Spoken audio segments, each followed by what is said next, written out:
Olá, tudo bem? Seja muito bem-vindo e muito bem-vinda ao Adoção Brasil, um podcast para falar sobre adoção e família. Eu sou o Wagner. E eu sou a Grazi. E no episódio de hoje, nós vamos falar sobre construção de vínculos. Isso, fica aí com a gente que vai ser bem legal esse papo aí, vamos aproveitar bastante, que é uma dúvida muito comum. A gente sabe que esse tema ele é bastante abordado com os pretendentes durante a preparação deles, seja nos grupos de apoio, nos cursos dos fóruns, e é de extrema relevância. E a gente quer propor hoje reflexões, né, Vá, sobre o tema. É natural, a gente fica ansioso durante o processo, né? A gente quer que esse vínculo com o nosso filho, com a nossa filha já aconteça de imediato. Sim, como se fosse aquele sininho tocando, né?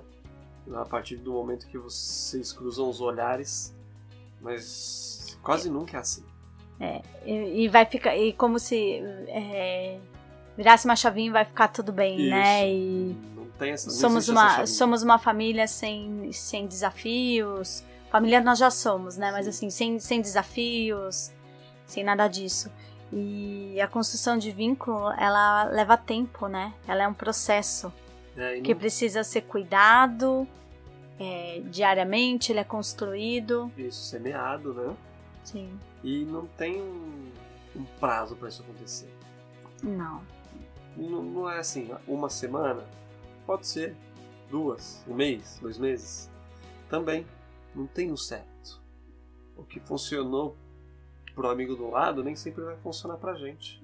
Porque o que é fundamental, eu acredito que a maioria dos pretendentes, como eu já disse, participando de todo, se preparando, né, nos grupos de apoio e tudo, eles já têm consciência que vai demandar tempo, é mais forte que a gente essa ansiedade, mas é importante, eu acho que é fundamental a gente ter consciência que nossos filhos vão trazer uma história com eles. Sim, já tem toda uma bagagem, independente da idade, tá? Entendeu? Então, eles vão... a gente fala, os nossos filhos nasceram para nós aos 10 meses de vida, mas eles precisaram, a gente precisou construir esse vínculo, não é porque era bebê e aí foi fácil, no início eles nos viam como os cuidadores, como mais uns cuidadores. Até eles nos adotarem como os pais também. Sim, exatamente essa palavra certa, adotarem. Eles precisam nos adotar também. Não somos só nós, né? E para crianças maiores também, às vezes existe um equívoco de achar que porque como eles já têm consciência, é mais fácil deles entenderem toda a situação. E é pelo contrário, eles não têm... Eles trazem nessa bagagem, eles trazem uma bagagem de muita dor, sofrimento. Não era essa palavra que eu queria falar, mas vai falar. Mas eles se fecham muito, né? Assim, eles têm um bloqueio. Eles trazem uma história. Lógico, a gente fala, as crianças quando elas são abrigadas, né, elas não têm uma história feliz, né? E elas carregam consigo essa história. É negligência emocional, né? Abuso físico, abuso emocional. Era essa palavra que eu queria achar, abuso. Abuso físico, e no sentido do abuso físico, eu quero dizer aquela criança que apanha. Sim. Né? Abuso emocional, daquela criança que ela não recebe amor, não recebe carinho. E todos esses pontos, né? Às vezes a gente precisa de ter, de repente, um profissional para ajudar. Sim. Né? Então, de repente, procurar ver se na vara da infância tem alguém para ajudar nesse sentido do pós. Os grupos de apoio também podem ajudar, e mesmo psicólogos, né? Sim. Conseguem contribuir nesse processo. Porque quando a gente entende que os nossos filhos vão trazer... como é que a gente quer que o nosso filho vire uma chavinha e nos ame se eles não receberam isso? Eles não entendem o que é esse sentimento eles não conhecem uma estrutura familiar, entendeu? Como é que a gente quer cobrar? Como é que a gente quer que nossos filhos... a gente quer seguir uma rotina, a gente quer que eles colaborem com o andamento da casa, né? Com a relação. Eu nunca falo a palavra obediência, porque a gente não quer filhos obedientes. Exatamente. Né? Tem uma diferença muito grande. Né?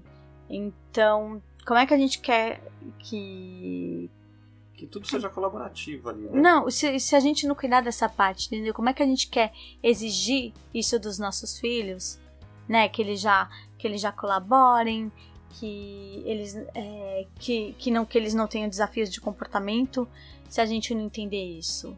Sim, também tem que virar a nossa chave. Sim, a gente fala muito. Os nossos filhos, quando eles vêm, eles têm que aprender a ressignificar e significar muita coisa. Nem sempre é fácil, né? Porque normalmente eles não têm... Eles ainda não sabem nem o que eles estão sentindo. Eles não têm repertório. Eles não têm repertório para nomear. Às vezes nem nós adultos a gente... consegue descrever o que a gente está sentindo. Imagina se é raiva, se é angústia, se é medo. E tá tudo bem sentir esses sentimentos negativos, entendeu? E como é que a gente vai fazer? Como é que a gente vai exigir isso deles? A gente realmente é o pilar que eles estavam, não digo esperando, mas esse papel é nosso. É a gente que tem que se preparar para isso. Se a gente se preparar e tiver recursos e ferramentas, é mais fácil a gente transferir isso para os nossos filhos, transferindo no sentido de orientar, né? Conseguir explicar para eles o que ele está sentindo. Não é ruim o que ele está sentindo. Pra começar por aí, né? Não é ruim. Então, vamos entender o que está acontecendo? Por que te levou, né, a chegar nesse sentimento, por exemplo? E a gente não precisa saber tudo, entender de tudo. Exato. E se a gente não conseguir ajudar, mas a gente já tem essa consciência que a gente também precisa de ajuda como os pais, para poder... Às vezes a gente não tá conseguindo, não sabe como conduzir a situação, e tá tudo bem procurar ajuda. Que é isso que o Wagner falou, buscar uma ajuda profissional, entendeu? E às vezes é costume, acho que de pai e mãe, quando vê o filho de repente bravo, irritado, ou chorando, sem saber o motivo, você querer já abraçar, acolher. É importante também respeitar o lado dele e perguntar se naquele momento, de repente, ele quer um abraço. Você está precisando de um abraço? E sempre Você precisa de um colo? Se ele, de repente, se recusar, aquilo lá não leva para o lado pessoal, né? Nunca pessoal. Entendeu? Se ele recusou é porque naquele momento ele não sabe ainda se ele precisa de um tempo, né? A criança precisa de um tempo. Aí nesse momento você vai ter que chegar para ele e falar: então eu tô aqui. Quando você precisar de um abraço, eu tô aqui. Quando você precisar conversar, quiser falar. E eu já ouvi muita... não é a palavra certa, não é ciúmes. Mas os pais se sentem incomodados quando a criança traz alguma história. Alguma história do passado dela. Quando tem esse tipo de comparação, né? Acho que o problema é quando pega a comparação, né? Porque lá atrás era assim e agora não é. Essa parte realmente é difícil de lidar. Mas aos poucos, explicando de forma gentil, né? Que agora o mundo é diferente. As vidas são diferentes. Independente, não é porque de repente pode acontecer, de repente da criança ela não se alimentou direito no almoço e de repente ela fica com medo de ser recriminada, porque pode ser que no outro ambiente ela sofria algum tipo de agressão por causa disso. Explicar que nessa casa não vai ter esse tipo de situação, entendeu? E a gente conhece histórias que as crianças, irmãos, que eu quero dizer, irmãos, o mais velho tinha responsabilidade como se fosse o pai e a mãe dos irmãos mais novos. Isso é muito comum, né? Mais comum do que a gente parece, mas quando você vê algum noticiário na televisão, às vezes as pessoas, os responsáveis não estavam lá e quem cuida mesmo é o irmão ou uma irmã. né? O mais velho que se torna pai e mãe, mas como é mais velho, às vezes tem 1 ou 2 anos de diferença. Né? E quando acontece essa a adoção de irmãos, é todo um processo também para esse irmão entender agora que ele é irmão, ele não é o responsável, entendeu? Ele não é mais, ele não tem mais o papel de pai ou de mãe. Né? Ele é um filho. E pra virar essa chavinha também na cabeça dessa criança, que a partir daquele momento ela é um filho, é super complicado. É o que a gente fala, é um processo. Então a gente tem que ter muita paciência, leva tempo. Assim, procurar envolver as crianças em...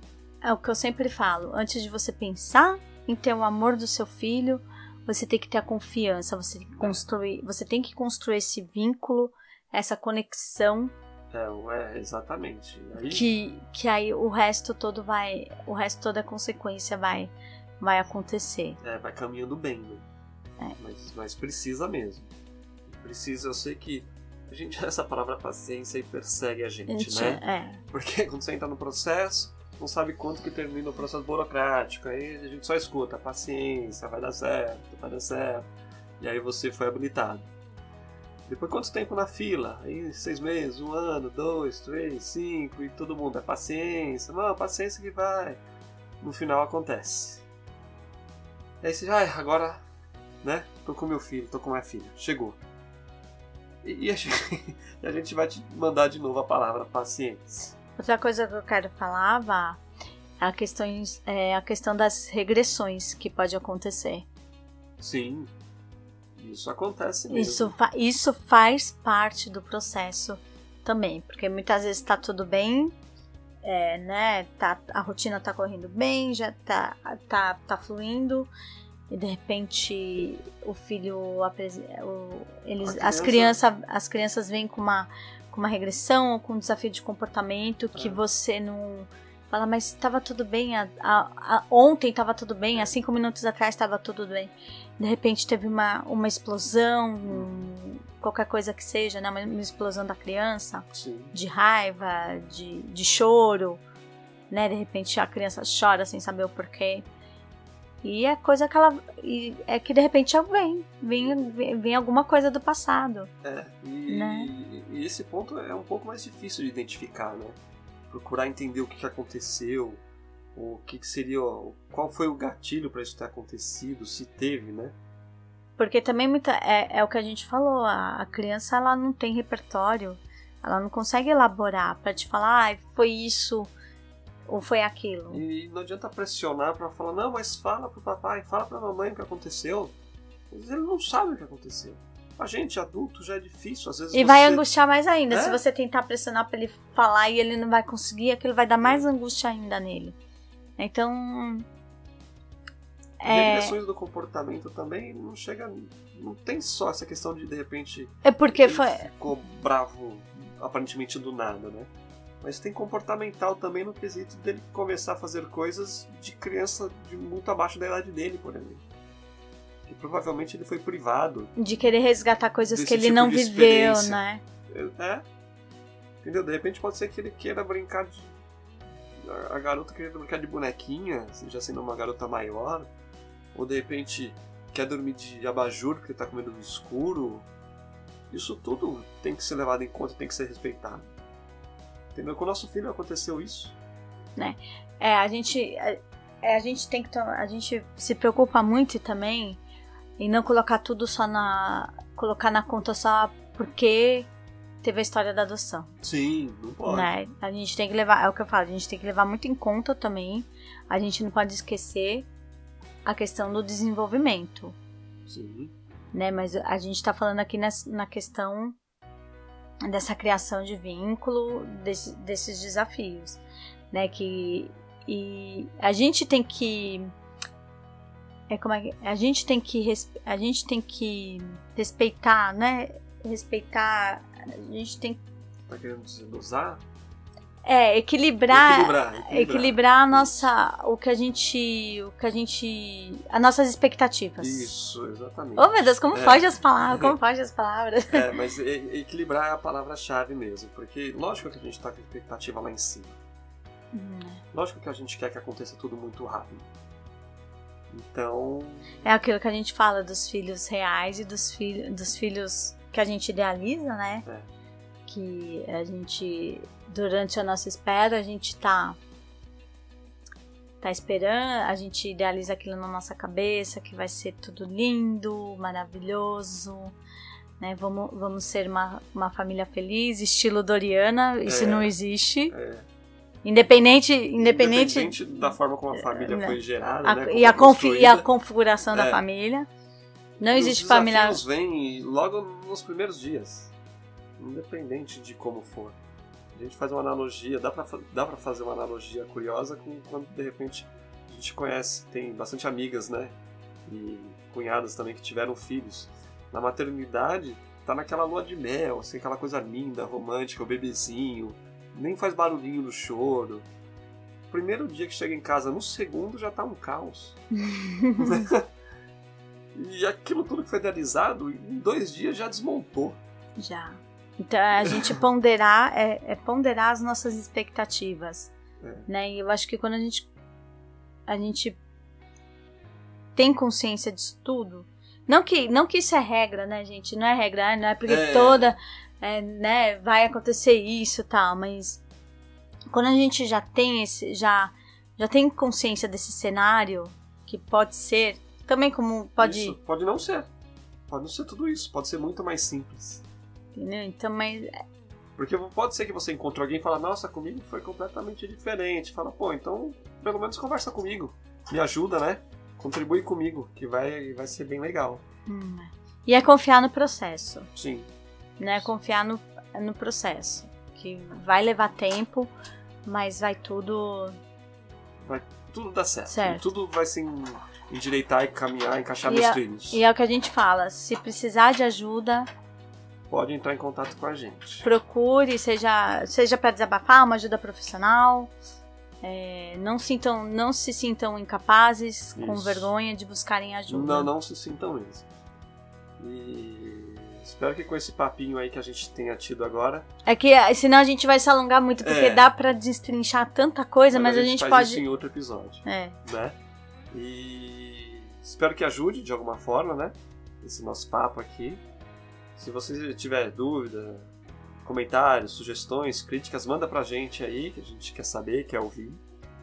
Eu só quero finalizar dizendo que o papel de pais é o que eu sempre falo, é o mais desafiador, o mais complexo e o mais intenso que a gente exerce. Sem sombra de dúvida. E muito gratificante. A gente tá aqui, já temos 2 filhos e é isso. É isso mesmo que a gente sente. É desafiador até hoje, tá? E pra sempre vai ser. Meus pais acho que falam a mesma coisa. Né? Então, continua acompanhando a gente, né? Que a gente vai ter os episódios aí com frequência. Nos acompanha nas redes sociais também. Não esqueça, a gente tem o Instagram, o Facebook, o YouTube. A gente também criou um grupo exclusivo no Telegram. Então, se você quiser encontrar a gente lá, 7 dias por semana, 24 horas por dia. Tem uma turma muito legal lá para bater um papo com a gente, para trocar experiência. E fica tranquilo que foge desse mundo maluco da internet aí. Lá todo mundo se respeita, lá o objetivo é que todo mundo cresça pessoalmente e todo mundo tenha ferramentas para construir as famílias da melhor maneira possível, né? Então é isso aí, gente. Se cuidem. Se cuidem e até mais. Isso, fiquem bem. Tchau, tchau. Tchau, tchau.